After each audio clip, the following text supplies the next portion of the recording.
তৃণমূল জামানায় অভিযোগ করেও কোনো বিচার পাওয়া যায়নি বৃদ্ধা মনিকা চক্রবর্তী পরিবারের।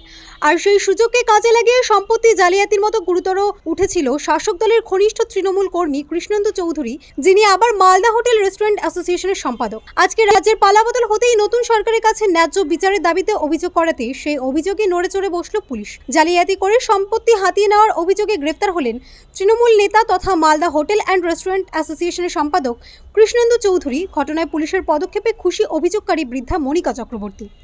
পুলিশ সূত্রে জানা গিয়েছে, কৃষ্ণেন্দু চৌধুরীর বিরুদ্ধে সম্পত্তি জালিয়াতির অভিযোগ দায়ের করেন তার আত্মীয় মনিকা চক্রবর্তী। অভিযোগ, মামলা তুলে নেওয়ার জন্য তাকে হুমকিও দেওয়া হয়েছিল। পরিবারের দাবি, 2 নম্বর গভর্নমেন্ট কলোনি এলাকার একটি সম্পত্তি হাতিয়ে নিতে কৃষ্ণেন্দু চৌধুরী তার বাবা অবিনাশ চৌধুরী এবং জমির প্রকৃত মালিক নারায়ণচন্দ্র চৌধুরীকে একই ব্যক্তি হিসেবে দেখিয়েছেন। এমনকি নারায়ণচন্দ্র চৌধুরীকে নিজের বাবা হিসেবে দাবি করারও অভিযোগ উঠেছে। অথচ পরিবারের দাবি, নারায়ণচন্দ্র চৌধুরী কখনো বিয়েই করেননি। অভিযোগ আরও, পুরাতন মালদার রশিলাদহ এলাকার একটি সম্পত্তি এবং রথবাড়ি এলাকার একটি লজও একইভাবে নিজের দখলে নেওয়া হয়েছে। গোটা বিষয়টি লিখিতভাবে জানিয়ে পুলিশের দ্বারস্থ হন নারায়ণচন্দ্র চৌধুরীর ভাগ্নি মনিকা চক্রবর্তী। তৃণমূলের শাসনকালে অভিযোগ থাকা সত্ত্বেও কেন ব্যবস্থা নেওয়া হয়নি, সরকার পরিবর্তনের পরেই কেন সক্রিয় হলো পুলিশ, তা নিয়ে উঠছে প্রশ্ন। তবে পুলিশের পদক্ষেপে স্বস্তি প্রকাশ করেছেন অভিযোগকারী মনিকা চক্রবর্তী। তার কথায়, অবশেষে পুলিশ পদক্ষেপ নিয়েছে, এতেই আমি খুশি। আর এই ঘটনাকে কেন্দ্র করে শুরু হয়েছে রাজনৈতিক চাপানুতর। দক্ষিণ মালদা বিজেপির সাধারণ সম্পাদক বিশ্বজিৎ রায় জানান, যে বা যারা কোনো অন্যায় করলে এই সরকার তাদেরকে উপযুক্ত শাস্তি দিবে, এটাই এই কৃষ্ণেন্দু চৌধুরীর ক্ষেত্রেও হয়েছে। মালদা জেলার তৃণমূল কংগ্রেস নেতা বিশ্বজিৎ ঘোষ জানান, পুলিশ কেন সে সময় ব্যবস্থা নেয়নি সেটা পুলিশের বিষয়, তবে এখানে দল না দেখে পুলিশকে আইনগত ব্যবস্থা গ্রহণ করা উচিত ছিল। এখানে কোনো রাজনৈতিক বিষয় নেই। ওটা এর আগেও অনেকবার করেছি, বলা হয়েছে, কেস করা হয়েছে, কিছু হয়নি। নতুন সরকার আসার পরে এখন আমরা করেছি আবেদন, যাতে আমার ন্যায় বিচারটা হয়। আর এই 2 নম্বর কলোনির জায়গা, রথবাড়ির জায়গা, তাহাপুরের জায়গা, এগুলো সব জাল করে বিক্রি করার হয়েছে। কার জায়গা ছিল? নারায়ণ চৌধুরী। আপনারা শরিক ছিলেন? আমার নিজের মামা। কি করে জাল করলো? কি করে জাল করলো কি করে সেটা তো ওর নারায়ণ চৌধুরীকে নিজের কাছে রেখে নিয়েছিল, আমাদের কাছে আসতে ছিল না। ভোটার কার্ড, আধার কার্ড জাল করে ওগুলো জালাদি করেছে দিয়ে নারায়ণ চৌধুরী কাছে রেখে। না, নারায়ণ চৌধুরী খুঁজতা তো কাকা হলো কৃষ্ণেন্দু চৌধুরী। তাকে বাবা বানিয়েছিল? তাকে বাবা বানিয়েছিল, কখনো বাবা, কখনো দাদা, এইসব বানিয়ে, কখনো কাকা, এইসব বানিয়ে আমার মামা বিয়ে থাওয়া করেনি, কোনো ছেলে পেলে নাই, তার কোনো বউ নাই ছোট থেকে। আর ওই ছেলে হয়ে সব এই কীর্তি করেছে? ছেলে সেজে সব ওগুলা জাল করেছে। কি চাইছেন এখন আপনারা? আমরা বিচার, ন্যায় বিচার চাইছি, আমরা জায়গা ফেরত চাইছি। আমাদের যাতে বিচার, ন্যায় বিচারটা হয়। নতুন সরকার এসে, আগের সরকারের কি বিচার হয়নি? না, আগের সরকার কোনো বিচার করেনি, কোনো পাইনি বিচার। এখন এখন এখন কি দেখছেন? বিচার হচ্ছে? বিচার আসছে, নতুন সরকার তো এসে অনেকগুলা উন্নতি করছে, তার জন্যই আমরা আবেদন করেছি। আপনার নাম? মনিকা চক্রবর্তী। মূল অভিযোগ হচ্ছে নারায়ণচন্দ্র চৌধুরী, তিনি অবিবাহিত ছিলেন এবং তার একটা বোন ছিল।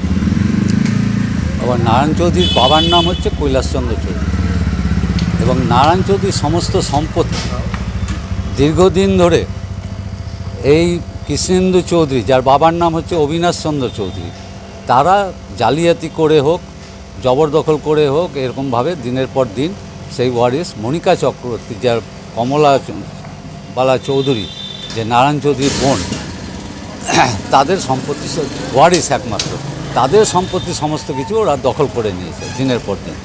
এবং ওরা যতবার বলতে গেছে, তিনি প্রভাবশালী, তখন তৃণমূলের জামানা ছিল, অনেকবার গেছে, তাদেরকে বাড়ি থেকে তাড়িয়ে দিয়েছে এবং কোনো রকমভাবে তারা সেই জমির দখল পায়নি। বিগত এখন সরকার, নতুন সরকার এসছে, তারা কেস কামারি নিয়ে চলছে এবং আমাদের আরেকবার কেস করা হয়েছে এবং সেই জন্য এই কেসটা এতদিনে মুভ হয়েছে।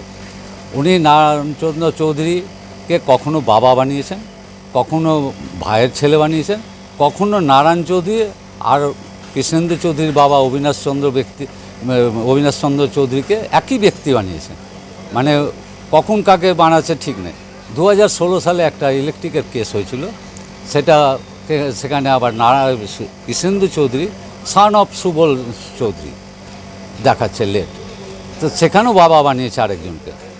তো এইভাবে দিনের পর দিন পড়ে গেছে। আমরা প্রশাসনের কাছে চাইছি এর একটা ন্যায্য বিচার হোক, এবং তার শরিক যারা আছে, বর্তমানে বয়স হয়ে গেছে, অনেকে মারা গেছে, তারা যাতে সঠিক বিচারটা পায়, আমরা সেটা প্রশাসনের কাছে আবেদন জানাচ্ছি। কৃষ্ণেন্দু চৌধুরী তৃণমূল বলতে উনি হোটেলের সেক্রেটারি ছিলেন, উনি এই প্রভাবশালী, উনি এই প্রভাব খাটিয়ে সারা জীবন এইগুলো করে বেরিয়েছে। হ্যাঁ হ্যাঁ, পার্টি নিশ্চয়ই যুক্ত ছিল, কারণ আমরা তো দেখেছি। প্রভাবশালী বলতে উনার তৃণমূলের নেতাদের সঙ্গে অনেকের সাথে উঠা বসা ছিল, উনি এই প্রভাব খাটিয়েছেন। উনিও তৃণমূল করতেন। উনি আমাদের যেমন নারায়ণ চৌধুরী একটা প্রপার্টি আছে সদরঘাটে রসুলদার, সেখানে নারায়ণ চৌধুরীকে বাবা বানিয়েছে। আমাদের রথবাড়িতে সেখানেও বাবা বানিয়েছে, আবার ভাইয়ের ছেলে বানিয়েছে। এবং 2 নম্বর কলোনিতে একটা ফ্ল্যাট হচ্ছে, সেখানে অবিনাশ চন্দ্র চৌধুরী এবং নারায়ণ চন্দ্র চৌধুরীকে একই ব্যক্তি বানিয়েছে। সবই প্রায় যুক্ত, না হলে নাম রেকর্ড চেঞ্জ হয় কী করে? সমস্ত কাগজপত্র পয়সা খাইয়ে এসব কাজ করে গেছে দিনের পর দিন। এর মধ্যে সবাই, ওনার মাথা বলতে বিএলআরও বলুন বা আরও যারা ওদের বড় বড় নেতা আছে, মাথা আছে, তারা বলুন, সবাই প্রায় সঙ্গে। সরকারি কর্মচারী যুক্ত ছিল? সরকারি কর্মচারী নিশ্চয়ই যুক্ত ছিল, না হলে এটা কী করে হয়? নাম চেঞ্জ কী করে হয়? একটা রেকর্ড চেঞ্জ, একের পর এক রেকর্ড চেঞ্জ করেছে, কী করে হয়? সে সময় আমরা অভিযোগ করেছি, কিন্তু সে সময় প্রভাবশালী, তিনি তৃণমূলের একজন সক্রিয় লোক, তার সঙ্গে সমস্ত কিছু নেতাদের সঙ্গে উঠা বসা আছে, তিনি কোনো কিছু আমরা সুরাহা পাইনি। তারপরে আমরা 24 সালে অভিযোগ করেছি, তারপর থেকে চলছিল।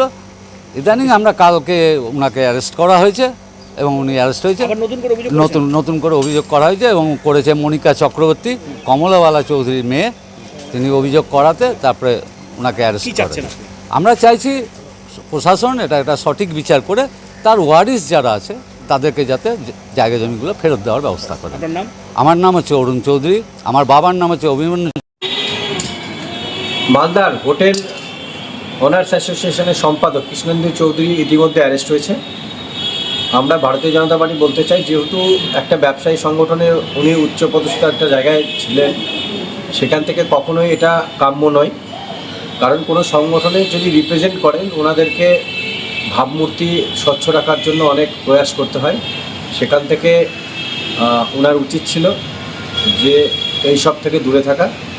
সার্বিকভাবে ভারতীয় জনতা পার্টি সরকারে আসার আগে এবং আমরা পরেও বলেছি যে বা যারা হোক যদি অন্যায় করে তাদেরকে তাদের আইনত ব্যবস্থা হবে তাদের। সার্বিকভাবে কৃষ্ণেন্দু চৌধুরীও অ্যারেস্ট হয়েছে, এটা বিচারাধীন বিষয়। উনি যদি নির্দোষ প্রমাণ করতে পারেন তাহলে উনি বেকসুর খালাস হবেন, আর নতুবা যদি দোষ করে থাকেন তাহলে আইনত ব্যবস্থা হবে। এটা ভারতীয় জনতা পার্টি সুশাসনের কথা বলেছিল। সার্বিকভাবে সুশাসন প্রতিষ্ঠার জন্য ভারতীয় জনতা পার্টি এবং পশ্চিমবঙ্গ সরকার সর্বদা কিন্তু প্রয়াস করে চলবে। বিশ্বজিৎ রায়, দক্ষিণ সাংগঠনিক জেলার সাবেক সম্পাদক। মালদা হোটেল অনার্স এবং অ্যাসোসিয়েশনের সম্পাদক কৃষ্ণেন্দু চৌধুরীকে 2 দিন আগে পুলিশ অ্যারেস্ট করেছে। তাদের পরিবারের অভিযোগ, তিনি পরিবারের জমি জায়গা ডুপ্লিকেট কাগজ বানিয়ে বাড়িঘর এগুলো দখল করেছেন। এই অভিযোগের ভিত্তিতে তাকে পুলিশ ধরেছে। অভিযোগ এর আগেও নাকি তাদের বিরুদ্ধে অভিযোগ জমা পড়েছে ইন্দিরা থানায়, কিন্তু তৃণমূল নেতাদের সঙ্গে যোগাযোগের জন্য তাকে পুলিশ অ্যারেস্ট করেনি। দেখুন, এইরকম অভিযোগ করাটা ঠিক নয়। কারণ যদি পুলিশ কোনো অ্যাকশন নেওয়া নিয়ে থাকতো সেই সময়তে, তাহলে কোর্ট ছিল, কোর্টের নির্দেশে পুলিশ অ্যাকশন নিত। বর্তমানে তাকে যখন অ্যারেস্ট করেছে এবং বিগত দিনেও যে অভিযোগ যদি পুলিশ কোনো অ্যাকশন নেয় থাকে, সেটাও তদন্ত করার আবেদন জানাই। আমরা জানাই পুলিশ তদন্ত করুক, নিরপেক্ষ তদন্ত করুক, তখনও কেন অ্যাকশন নেয়নি। আর এখনও যদি তিনি কোনো অন্যায় করে থাকেন, তাহলে পুলিশ তদন্ত প্রক্রিয়ার মাধ্যমে সাজা দেওয়ার ব্যবস্থা করবে এবং তাদের জমি জায়গা ফিরে দেওয়ার ব্যবস্থা করবে। এটা নিয়ে রাজনীতি করার কোনো দরকার নেই। কারণ তৃণমূল কংগ্রেস কখনো কাউকে বলেনি যে কারোর বিরুদ্ধে অভিযোগ থাকলে অভিযোগ নেবেন না, বা তৃণমূল কংগ্রেস করলে কোনো রকম অ্যাকশন নেবেন না। আমাদের কাছে প্রচুর উদাহরণ রয়েছে, তৃণমূল কংগ্রেসের আমলে প্রচুর অ্যাকশন হয়েছে, প্রচুর অভিযোগ ভিত্তিতে তদন্ত হয়েছে, আইন প্রকার ব্যবস্থা নেওয়া হয়েছে। বিজেপি এটা নিয়ে রাজ্য করার চেষ্টা করছে, সেটা কাম্য নয়। আইন আইনের মধ্যে চলবে এবং আমরা চাই নিরপেক্ষ তদন্ত হোক এবং দোষীদের সাজা হোক। মালদা থেকে তন্ময় মাহারার রিপোর্ট, রায়গঞ্জ টিভি।